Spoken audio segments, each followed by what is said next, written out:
I never thought a simple text message from my own son could shatter everything I believed about family trust and parental love. But at 63 years old, sitting in my quiet kitchen on what seemed like an ordinary Tuesday morning, I received a message that would expose a web of deception so intricate and heartless that it still makes my hands shake when I think about it. The text was short, direct, and desperate.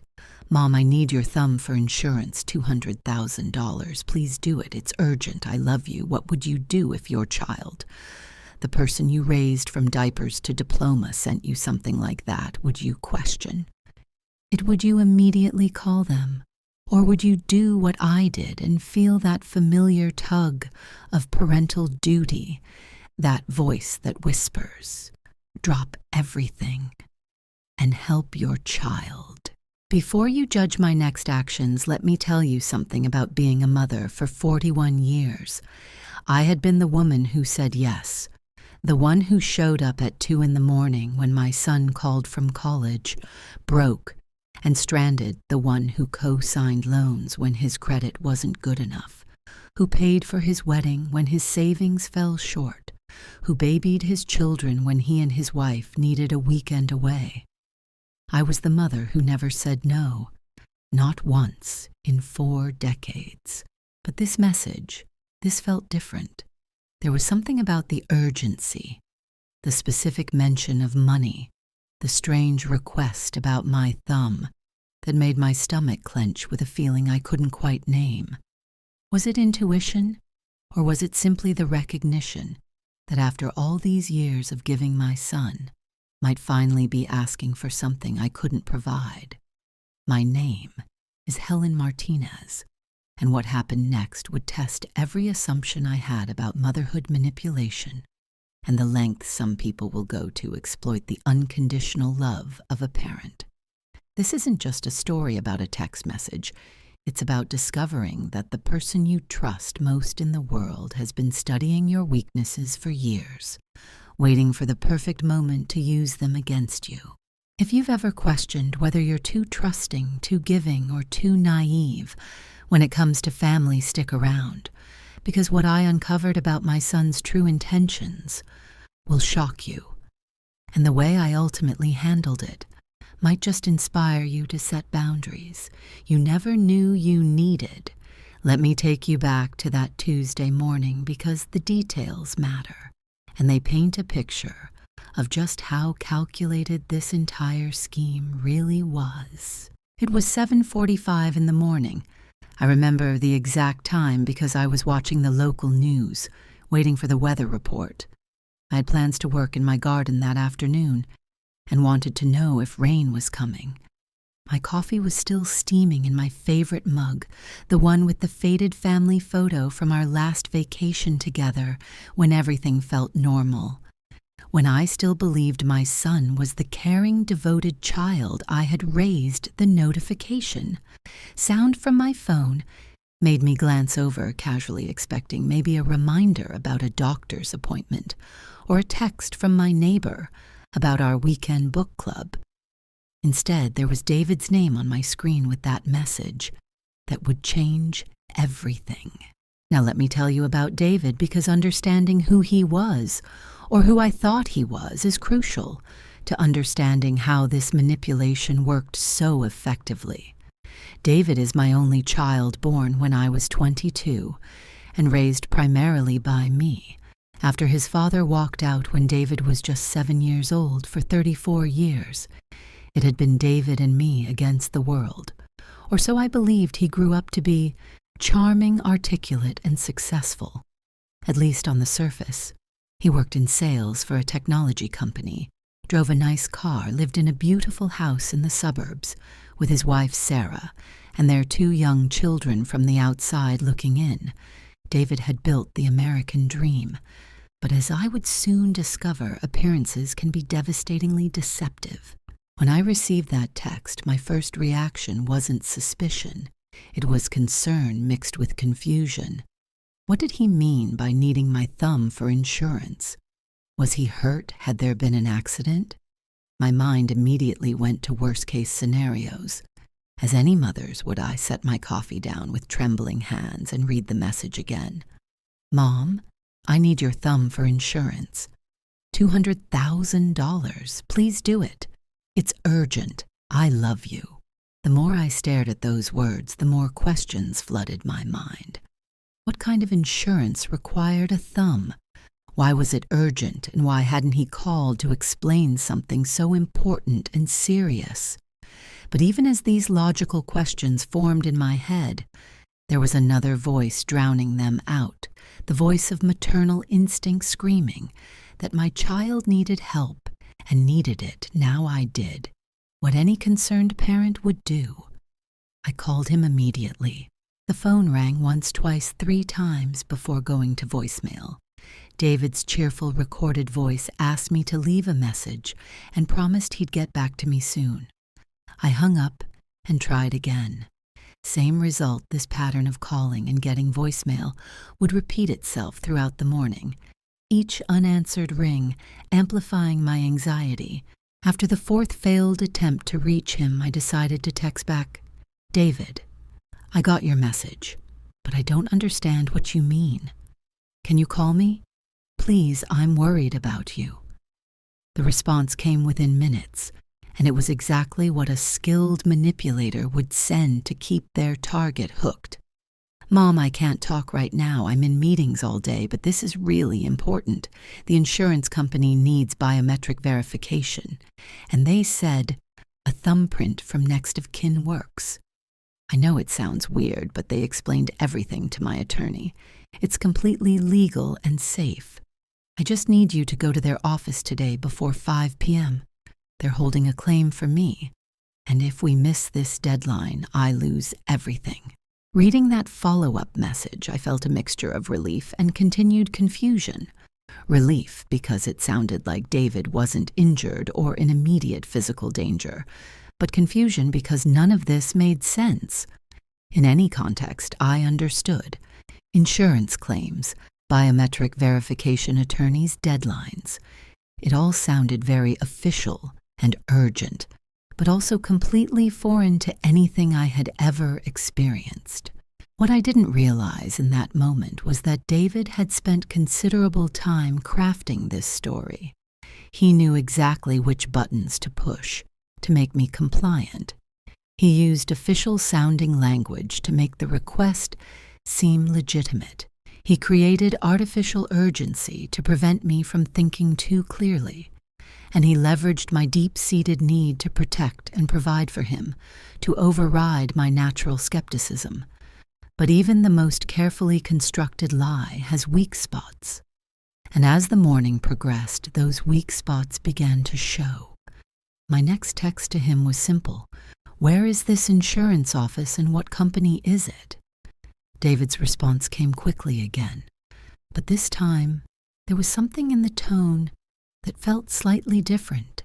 It's Metropolitan Assurance on 5th Street downtown, Mom. I know this is confusing, but my attorney says this happens more often than you'd think, especially with large policies. The woman there is expecting you.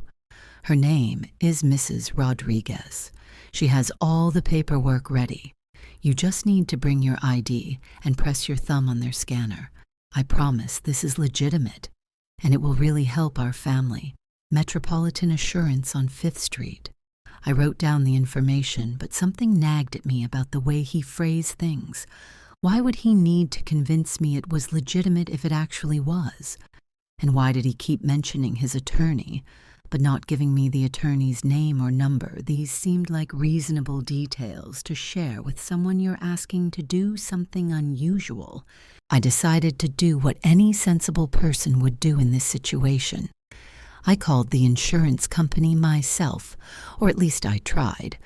When I searched online for Metropolitan Assurance on 5th Street downtown, I found something that made my blood run cold. There was no Metropolitan Assurance listed at that address. In fact, there was no Metropolitan Assurance license to operate in our state at all. The address David had given me corresponded to a vacant storefront that had been empty for over 6 months, according to the commercial real estate listing I found. This discovery hit me like a physical blow. My son, the child I had loved and supported unconditionally for over 4 decades, was lying to me. Not just lying, but lying elaborately with props and backstory and carefully constructed urgency, designed to manipulate me into doing something that was clearly not legitimate. But even with this evidence staring me in the face, part of me wanted to find an explanation that didn't involve David deliberately deceiving me. Maybe he had made a mistake with the address. Maybe the insurance company had multiple locations.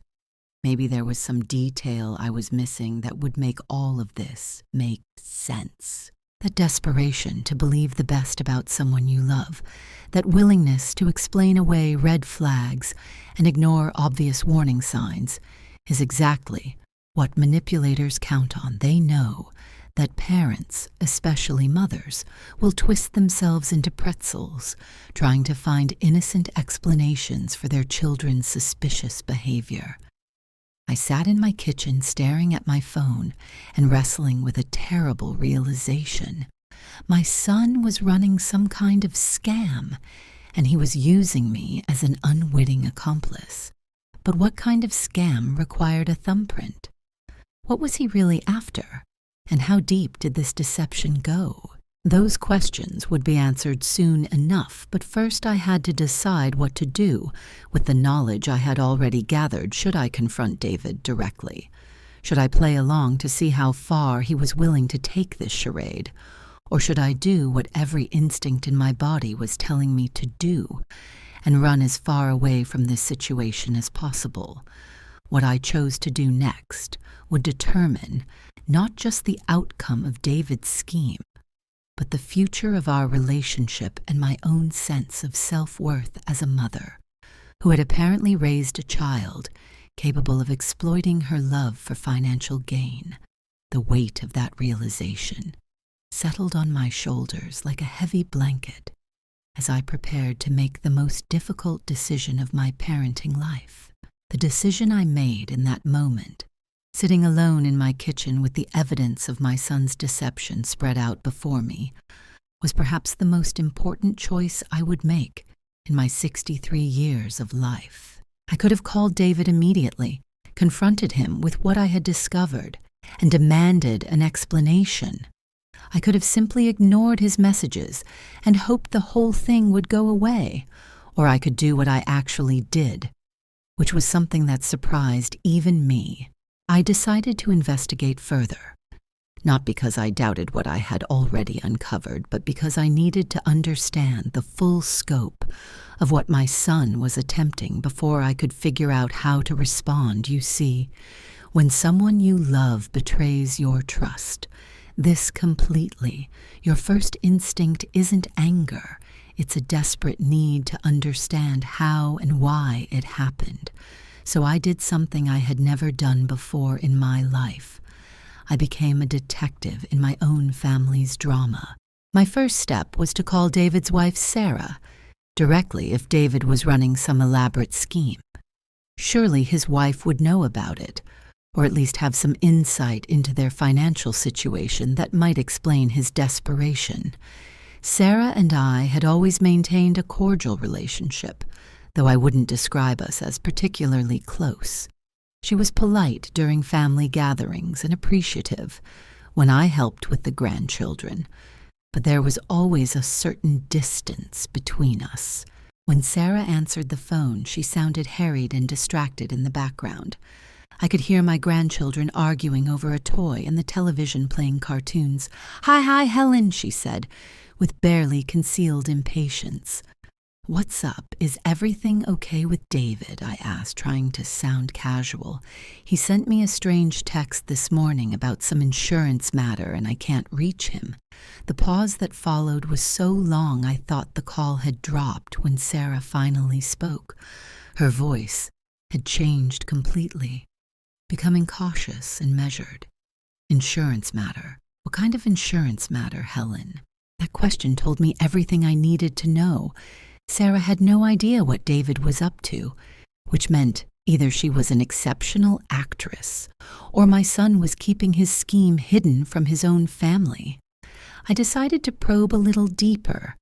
He mentioned something about needing my thumbprint for a claim with Metropolitan Assurance. Have you heard anything about this?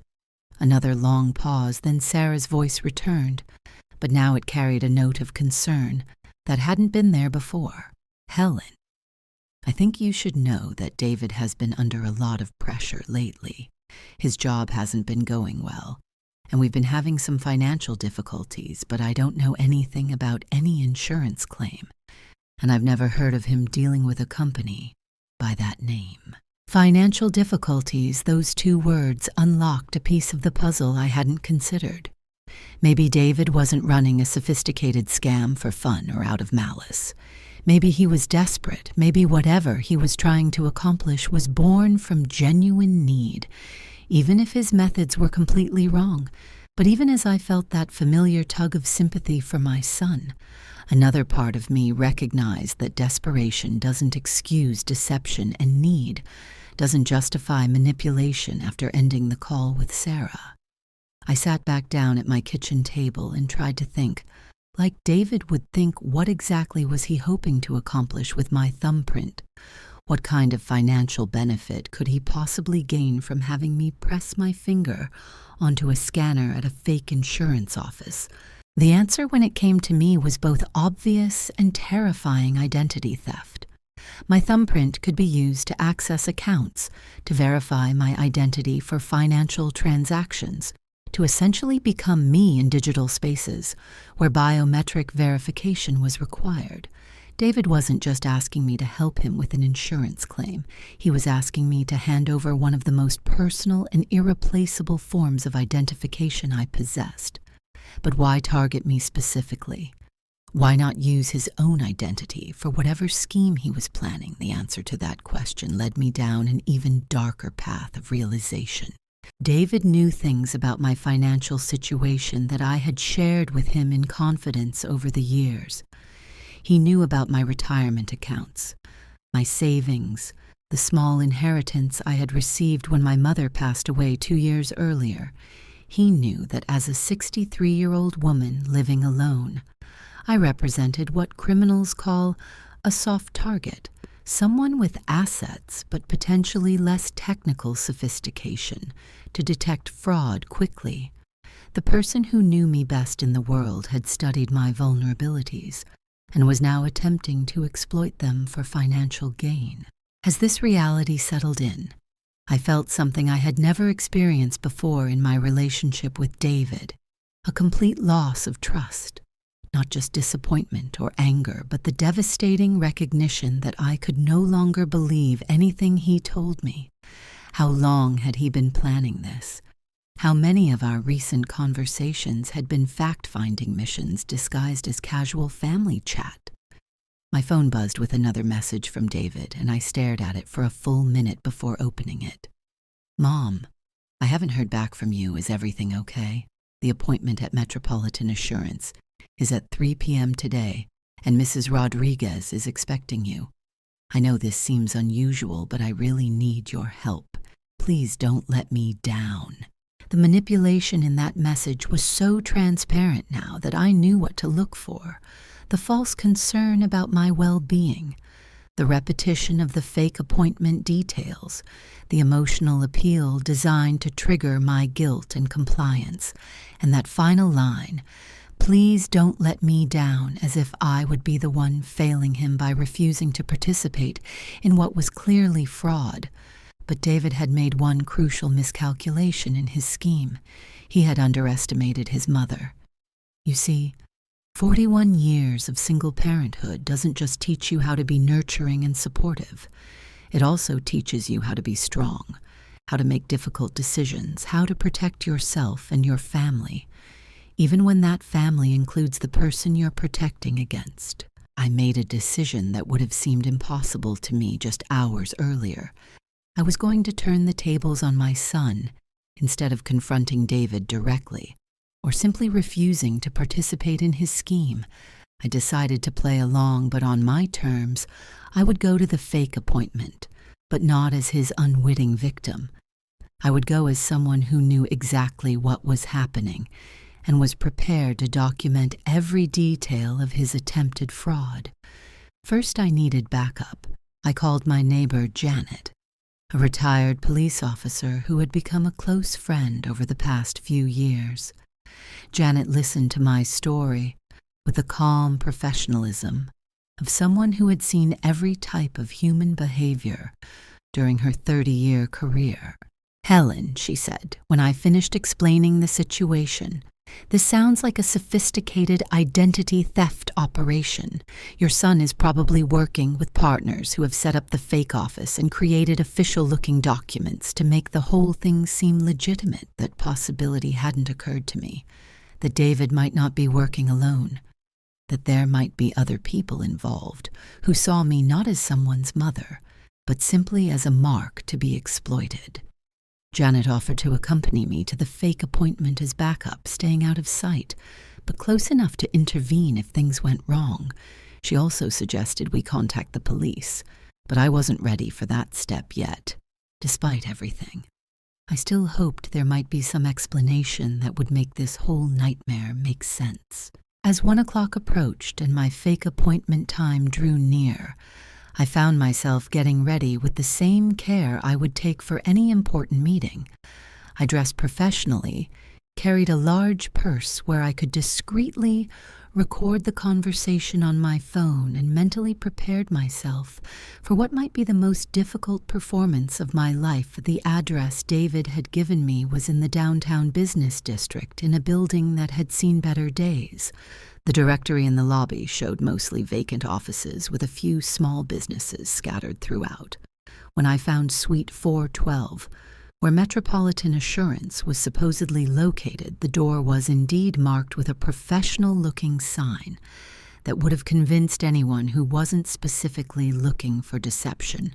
I stood outside that door for several minutes, gathering my courage and thinking about the child I had raised, the boy who used to crawl into my bed during thunderstorms, who cried when his goldfish died, who called me every Sunday during his first year of college. Just to hear my voice, how had that boy become a man who would look his own mother in the eye and lie so elaborately? When I finally knocked on the door, it was opened by a woman in her 40s wearing a business suit and a warm smile that didn't quite reach her eyes. "Mrs. Martinez?" she asked, extending her hand. "I'm Elena Rodriguez." We spoke on the phone. "I'm so glad you could make it today. Your son has been very worried about getting this paperwork processed."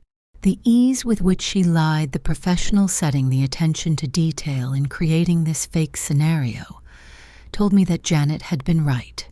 This was not David's first attempt at fraud, and I was probably not his first victim. As Miss Rodriguez led me into what looked like a legitimate office space, complete with insurance brochures and official-looking certificates on the walls, I realized that my son had crossed a line from which there might be no return. The woman gestured for me to sit in a chair facing a desk where several documents were spread out, along with what appeared to be a digital fingerprint scanner. "Now, Mrs. Martinez," she said, settling into her own chair, "this is really quite straightforward. We just need to verify your identity for your son's life insurance claim. The beneficiary verification process requires biometric confirmation from next of kin to prevent fraud." The irony of using fraud prevention as justification for fraud was not lost on me, but I played my part, nodding as if this all made perfect sense. "What kind of life insurance policy are we talking about?" I asked, trying to sound like a concerned mother rather than someone who was gathering evidence. "David has a substantial policy through his employer," she replied, shuffling through papers that I now realized were probably completely fake. "The claim is for $200,000, as he mentioned, but we need to process it quickly due to some regulatory changes that take effect at the end of this month." Everything about her explanation was designed to create urgency and prevent me from asking too many questions. But I had already asked all the questions I needed to ask and gotten all the answers I needed to get. as she powered up the fingerprint scanner and began explaining how simple the process would be. I made a decision that would change everything. I stood up. Ms. Rodriguez looked up at me with surprise and a flicker of something else. Concern, maybe, or calculation. I could see her mind working, trying to figure out if this was normal hesitation from an elderly woman or something more problematic. Actually, I said, keeping my voice steady, I'd like to call my son first to confirm the details before we proceed. Would that be possible? Her smile faltered just slightly. Oh, of course, Mrs. Martinez, but as I mentioned, we're working against a tight deadline. And David specifically said he would be unreachable until this evening due to important meetings. That response confirmed everything I needed to know. A legitimate insurance representative would have encouraged me to contact my son to verify such an important transaction. Instead, she was actively discouraging communication between family members, which is a classic red flag in fraud scenarios. I'm sure you understand, I continued, maintaining my polite tone, that this is a significant amount of money, and I want to make certain I understand everything correctly. Perhaps you could explain exactly how my thumbprint helps process David's life insurance claim. Mrs. Rodriguez shifted in her chair, and I could see her struggling to maintain her professional facade. Well, as I mentioned, it's for beneficiary verification. The insurance company needs to confirm that you are indeed David's next of kin, and biometric identification is the most secure method. But I'm not claiming to be the beneficiary. I pointed out, I'm providing verification as his mother. Surely you would need David's thumbprint, not mine, for a claim on his policy. The logic of my question clearly caught her off guard, because she began fumbling through the fake documents on her desk, looking for an answer that didn't exist in her script. Well, you see, she stammered, the process is somewhat complex and involves multiple verification steps. That's when I knew I had her. I've been thinking about this all morning, I said, sitting back down but leaning forward with the posture of someone who was about to ask uncomfortable questions. And I have to admit, I'm confused about several things. First, I couldn't find any information about Metropolitan Assurance when I searched online this morning. Second, the address you gave my son doesn't match any licensed insurance company in our state. And third, I've never heard of any insurance policy that requires a parent's thumbprint to process a beneficiary claim. The color drained from Mrs. Rodriguez's face as she realized her mark wasn't as naive as she had assumed. She glanced toward a door that I hadn't noticed before, probably leading to a back office where her partners were waiting.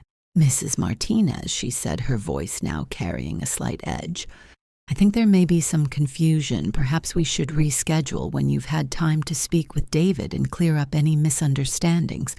Oh, I don't think that will be necessary, I replied, reaching into my purse. You see, I did speak with David this morning, and he gave me some very interesting information that I think you should hear. Her eyes fixed on my purse, probably wondering if I was reaching for a phone to call the police instead. I pulled out a small recording device that I had borrowed from Janet. David told me all about the plan, I said, placing the recorder on her desk. He explained how you would set up this fake office, how you would create official-looking documents, and how you would try to get my thumbprint so you could access my financial accounts. He told me everything that was a complete lie. Of course, David had told me nothing, but Mrs. Rodriguez didn't know that, and the panic in her eyes told me that my bluff was working. I don't know what you're talking about, she said, standing up quickly and moving toward that back door, but her voice was shaking now. You see, the thing about raising a child as a single mother, I continued, staying seated and speaking in the calm tone I used when David was small and had broken something valuable, is that you learn to recognize when someone is lying to you. David was never very good at it, even as a little boy. He would get this same look in his eyes that you have right now. Miss Rodriguez had her hand on the door handle, but she turned back to face me. "Mrs. Martinez, I think you should leave now before there's any misunderstanding." "Oh, there's no misunderstanding," I said, standing up and pocketing the recorder. "I understand perfectly. You and my son and whoever else is involved in this scheme thought you could take advantage of an elderly woman who loves her child too much to question his motives." I walked toward the exit, but paused at the door, turning back to face her one more time. "You made one crucial mistake, though," I said. Meeting her eyes directly, you assumed that because I'm a mother, I'm automatically a victim. But 41 years of protecting my son from the world taught me how to protect myself from him when necessary. I left that fake office with my head held high and my thumbprint safely attached to my own fingers. But the real confrontation was still ahead of me, because now I had to decide what to do about David. The elevator ride down to the lobby felt like the longest few minutes of my life, not because I was afraid of Mrs. Rodriguez or her partners, but because I was finally processing the full magnitude of what had just happened. My only child, the person I had sacrificed everything for, had tried to steal my identity and potentially my life savings when I reached the street. Janet was waiting in her car as we had arranged. She took one look at my face and knew immediately that everything we had suspected was true. "How bad was it?" she asked as I got into the passenger seat. "Worse than we thought," I replied. Fastening my seat belt, they had the whole operation set up. Fake office, fake documents, fake insurance, representative. If I had gone in there blindly, I would have handed over my thumbprint without question. Janet shook her head in disgust. 40 years on the force, and I still can't understand how people can do this to their own family members. "What's your next move?" That was the question I had been dreading, because I knew there was no good answer, no choice that wouldn't result in pain for everyone involved. I could report David to the police and watch my son face criminal charges for fraud and identity theft. I could confront him directly and demand an explanation that would probably be more lies. Or I could try to find some middle ground that would protect me while giving him a chance to explain himself. None of those options felt right, but doing nothing wasn't an option either. I asked Janet to drive me home so I could think clearly about my next steps. But as we pulled into my driveway, my phone buzzed with yet another message from David. "Mom, I'm really worried I haven't heard from you all day. Did you make it to the appointment at Metropolitan Assurance? Miss Rodriguez said she was expecting you at 3 p.m. Please call me when you get this." The audacity of that message. The casual way he continued the lie, even after his scheme had failed, left me speechless for a moment. Here was my son still trying to manipulate me, still assuming I was too trusting or too naive to see through his deception. But then something else occurred to me, something that made my blood run cold. How did David know that his scheme had failed? How did he know I hadn't gone through with giving them my thumbprint unless Mrs. Rodriguez had already contacted him to report that their mark had gotten suspicious, which meant David knew that I knew, which meant he was still lying to me, even though the game was over. I looked at that message for a long time, trying to decide how to respond, trying to find words that would convey my disappointment and anger without completely destroying what was left of our relationship. Finally, I typed back a message that was both completely honest and strategically vague. "David, we need to talk face to face tonight. Come to my house at 7 p.m. and come alone. We have a lot to discuss about insurance companies and thumbprints and the truth." His response came back within seconds, sounding panicked and desperate. "Mom, what's wrong? Did something happen at the appointment? Are you okay?" The concern in his message might have been genuine, or it might have been more manipulation at this point. I couldn't tell the difference anymore. 7 p.m. David. I replied, "Don't make me wait." Then I turned off my phone and sat in my kitchen, trying to prepare myself for what might be the most important conversation of my life. The hours between sending that message and 7 p.m. felt like the longest of my life. I paced through my house, touching familiar objects as if they could anchor me to a reality that suddenly felt unstable. The family photos on the mantel showed a smiling boy growing into a man, but now I wondered how many of those smiles had been performances. How many of those moments of apparent closeness had been my son studying me, learning my weaknesses, cataloging information he could use later. At 6:30, I made myself a cup of tea and sat at the kitchen table, where this whole nightmare had begun. Just 12 hours earlier, my hands were steadier now than they had been that morning, but my heart was racing with anticipation and dread. I'd rehearsed what I wanted to say, practiced different approaches from gentle questioning to direct confrontation, but I knew that once David walked through that door, all my careful planning might crumble under the weight of seeing my child face to face. At exactly 7 p.m., I heard his car in the driveway, followed by his familiar footsteps on the front porch. When I opened the door, David looked exactly like he always did. Charming smile, expensive suit, the kind of confident bearing that had helped him succeed in sales.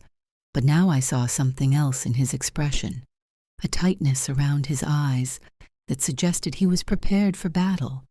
"Mom," he said, stepping forward to hug me as he always did. "I was so worried when I couldn't reach you today. How did the appointment go?" I stepped back before he could embrace me and gestured toward the kitchen table. "We need to sit down, David. This conversation requires your full attention." Something in my tone must have warned him that this wasn't going to be the usual family chat, because his smile faltered slightly, and he followed me to the table with less of his typical swagger. So I said once we were both seated, "Tell me about metropolitan assurance."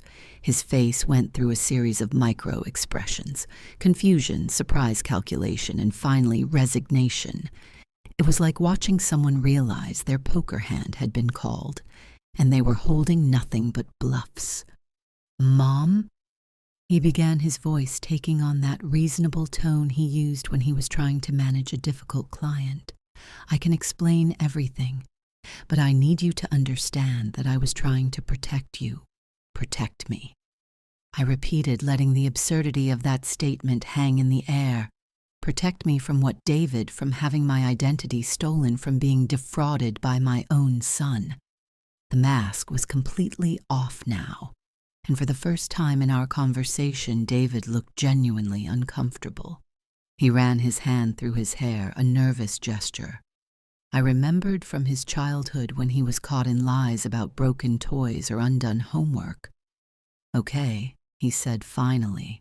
"You obviously know more than I thought you did. How much do you know?" "Everything," I replied, which wasn't entirely true, but I wanted to see how much he would admit to. "I know about the fake office, the fake insurance company, the fake Mrs. Rodriguez. I know you were trying to get my thumbprint so you could access my financial accounts. I know this whole thing was an elaborate fraud designed to steal my identity." David's shoulders sagged as if a weight he'd been carrying for months had finally become too heavy to bear. When he looked up at me, his eyes were filled with tears that might have been genuine or might have been another manipulation tactic. "Mom, I'm in trouble, real trouble, the kind that doesn't go away with apologies or promises to do better." For just a moment, I felt that familiar tug of maternal instinct, the desire to comfort my child regardless of what he had done. But I forced myself to remain seated to listen, rather than immediately offering solutions. "What kind of trouble?" I asked, keeping my voice neutral. David took a shaky breath before answering, and what he told me next explained everything while somehow making it all worse. "I've been embezzling from my company." He said the words tumbling out as if he'd been holding them back for months. "It started small, just borrowing from petty cash to cover some gambling debts. But then it escalated, and now I'm in for almost $300,000. Gambling debts. This was a piece of the puzzle I hadn't expected. My son had never shown any interest in gambling during all the years I'd known him. But then again, how much about David's real life? Did I actually know how long? I asked. Has this been going on about 2 years? He replied, maybe longer. It's hard to remember exactly when it started. Everything just sort of snowballed. And now the company is doing an audit next month when they find the missing money. I'll go to prison, Mom, unless I can replace it before then. So you thought you'd steal from your mother instead. I said the words coming out harsher than I'd intended. You thought you'd destroy my financial security to cover up your crimes. That's not how I see it, David protested with a flash of his old defensiveness. I thought if I could access your retirement account just temporarily, I could pay back the company and then gradually replace your money without you ever knowing anything had happened. The sheer audacity of that plan left me momentarily speechless. He was describing Grand Theft Auto as if it were borrowing a cup of sugar from a neighbor, David. I said when I finally found my voice, "Do you understand what you just told me? You admitted to embezzling from your employer. You admitted to planning identity theft against your own mother, and you're sitting there acting like this was some kind of favor you were doing for me?" Tears were streaming down his face now, and his voice cracked when he spoke. "Mom, I know how it sounds, but I was desperate. I didn't know what else to do. Sarah doesn't know about any of this. The kids don't know. I've been carrying this alone for so long, and I thought if anyone would understand, if anyone would help me, it would be you there." It was the manipulation I had been expecting, disguised as vulnerability. He was trying to make me feel guilty for not automatically offering to fix his problems, trying to position himself as the victim in a situation where he was clearly the perpetrator. "I've helped you your entire life, David," I said, my voice rising slightly. "Despite my efforts to stay calm, I co-signed loans when your credit was bad. I paid for your wedding when you couldn't afford it. I've been your safety net for 41 years, and this is how you repay that trust, by trying to steal my identity." "But Mom," he interrupted, "you have so much money in retirement accounts, and I know you don't really understand how to manage it anyway. I thought if I handled the investments, I could actually make you more money while fixing my problem." That statement revealed something about how David saw me that was perhaps more hurtful than the attempted fraud itself in his mind. I wasn't a capable adult who had successfully managed my own finances for decades. I was an elderly woman who needed his guidance and protection, even as he was actively trying to rob me, David, I said, standing up from the table because I needed the psychological advantage of looking down at him. "You seem to be confused about several fundamental facts, so let me clarify them for you. First, your financial problems are not my responsibility. You created them through your own choices, and you need to face the consequences yourself. Second, my money is not your inheritance. To access early, it's my security, my independence, my reward for 41 years of hard work and sacrifice. Third, the fact that you think I don't understand money management is both insulting and irrelevant. I've been supporting myself and you for your entire life. I think I've demonstrated adequate financial competence. And fourth, the most important point, this conversation is not about money. It's about trust. And you have completely destroyed mine." David looked up at me with an expression of shock, as if he had never considered that his actions might have consequences beyond the immediate financial crisis he was trying to solve. "Mom, please," he said, his voice barely above a whisper. "I know I messed up, but I'm still your son. Doesn't that count for something?" "Yes, you're my son," I replied, "and that makes this betrayal infinitely worse. Not better if a stranger had tried to steal my identity. I would call the police and press charges without hesitation. The fact that you're my child means I have to live with the knowledge that the person I loved most in the world saw me as nothing more than a resource to be exploited. The silence that followed was deafening.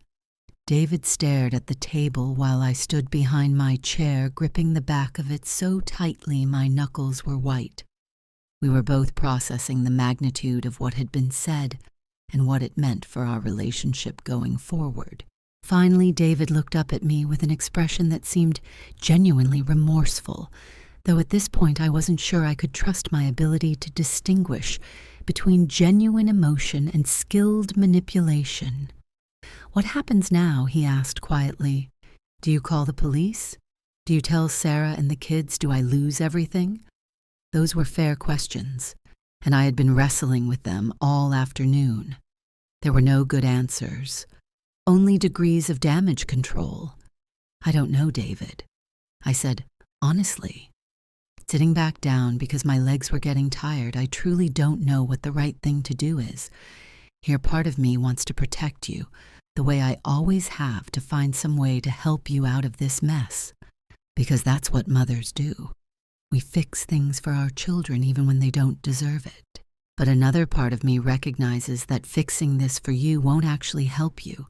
It will just enable you to continue making destructive choices without facing real consequences. And there's a third part of me that's just angry. Angrier than I've ever been in my life. Angry that you would put me in this position. Angry that you would abuse my trust so completely. Angry that you would risk my financial security to cover up your own mistake. David was crying openly now, his shoulders shaking with what appeared to be genuine grief, whether he was grieving the loss of our relationship or simply the failure of his scheme. "I couldn't tell Mom," he whispered. "I'm so sorry. I never wanted to hurt you. I just didn't know what else to do. I looked at my son, this man I had raised from infancy, and tried to find some trace of the boy who used to hold my hand crossing the street, who used to save his allowance to buy me flowers on Mother's Day, who used to call me his best friend. That boy was still there, somewhere buried under years of poor choices and moral compromises, but I wasn't sure he was accessible anymore, or if our relationship could survive. What would be required to reach him, David?" I said. "Finally, we're going to take this one step at a time first. You're going to tell me everything, and I mean everything about your financial situation, your gambling debts, your embezzlement, and any other schemes you might be running that I don't know about. Second, you're going to seek professional help, both for your gambling addiction and for whatever psychological issues led you to think defrauding your own mother was an acceptable solution to your problems. Third, you're going to turn yourself in to your company and to the police, because the longer you try to cover this up, the worse it's going to get for everyone involved. And fourth, we're going to figure out how to rebuild some semblance of trust between us. Though I have to warn you, that may not be possible." David looked at me with a mixture of hope and terror. Hope that I was still willing to work with him, and terror at the prospect of facing the consequences he had been running from for so long. "Can you do those things I asked? Or are you going to continue lying and manipulating until you destroy what's left of our family?" His answer would determine not just his future, but mine as well, because I was about to discover whether the son I had raised still existed somewhere inside the stranger sitting at my kitchen table. "Mom," he said, his voice breaking, "I'll do whatever you ask. I'll tell you everything. I'll get help. I'll turn myself in. Just please don't give up on me completely." I studied his face, searching for any sign that this was another performance, another calculated response designed to manipulate my emotions, but what I saw looked like genuine desperation. the kind that comes when someone finally realizes they've lost everything that truly matters. Over the next 3 hours, David told me things that made my earlier discoveries seem like minor infractions. The gambling hadn't started small. It had begun with high-stakes poker games, with clients that spiraled into online betting that consumed entire weekends. The embezzlement wasn't a recent development. It had been going on for almost 3 years, with increasingly sophisticated methods to hide the missing funds. And I wasn't his first target. He had already drained his own retirement account, borrowed against his house, and even taken money from his children's college funds by the time he finished talking. I felt like I was looking at a stranger, someone who shared my son's face but whose moral compass had been so thoroughly corrupted that he could justify stealing from his own grandchildren. But here's what surprised me most about that long, painful conversation. It wasn't just David who had been living a lie. I'd been too for years.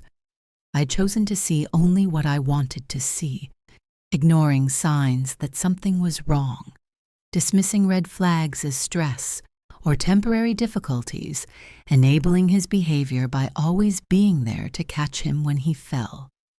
As we sat in my kitchen well past midnight, with empty tissue boxes and cold cups of coffee scattered across the table, I realized that David's recovery would require more than just professional help and legal consequences. It would require me to fundamentally change how I related to him as well. The next morning, I drove David to his company's headquarters and waited in the parking lot. While he confessed to his supervisor 2 hours later, he emerged, looking like he had aged 10 years, but also somehow lighter, as if the weight of carrying his secrets had been physically crushing him. The legal proceedings that followed were exactly as difficult as you might expect. There were lawyers and investigators, accountants, who meticulously traced every missing dollar court appearances that left my stomach in knots, and newspaper articles that made our family's private shame public knowledge. David was sentenced to 18 months in federal prison, with 5 years of probation and full restitution to his former employer. His marriage to Sarah didn't survive the scandal, and my relationship with my grandchildren became complicated by their confusion and anger about their father's actions. But something unexpected happened during those dark months, as David began serving his sentence and attending court-mandated therapy sessions. He started changing, not the superficial changes I had seen before when he was trying to manage my perception of him, but deep fundamental changes in how he understood himself and his relationship to others. The letters he wrote me from prison were different from any communication we had ever had. They were honest, self-aware, and focused more on acknowledging the pain he had caused than on seeking my forgiveness or sympathy for his situation. And slowly, very slowly, we began rebuilding our relationship on a foundation of truth instead of manipulation. Today, 3 years later, David is out of prison, working 2 jobs to pay his restitution and child support. He lives in a small apartment, drives a 15-year-old car, and hasn't placed a bet or touched a credit card since his arrest. Our relationship will never be what it was before that Tuesday morning when I received his text. But in some ways, it's better now because it's real. We talk regularly, but about genuine things, his struggles with addiction, his efforts to rebuild his relationship with his children, his gratitude for second chances, rather than the surface-level pleasantries that used to mask so much deception. And I've changed too. I've learned to trust my instincts when something feels wrong, to ask hard questions even when the answers might be painful, and to recognize that sometimes the most loving thing you can do for someone is to let them face the consequences of their choices. If you're watching this and you've received a message from someone you love, asking for something that doesn't feel right, trust that feeling. The the people who truly care about you won't ask you to compromise your security or ignore your instincts to help them. And if you're the person thinking about exploiting someone who loves you, please understand that the damage you'll cause goes far beyond money or inconvenience. You'll be destroying something irreplaceable, the trust that forms the foundation of all meaningful relationships. The text message from my son changed both our lives forever, but not in the way he intended. Instead of making him rich, it made him honest. Instead of making me a victim, it made me stronger. And instead of destroying our family, it ultimately saved it by forcing us to build something real from the ashes of what we thought we had. Sometimes the worst thing that happens to you turns out to be exactly what you needed, even when you never could have imagined surviving it.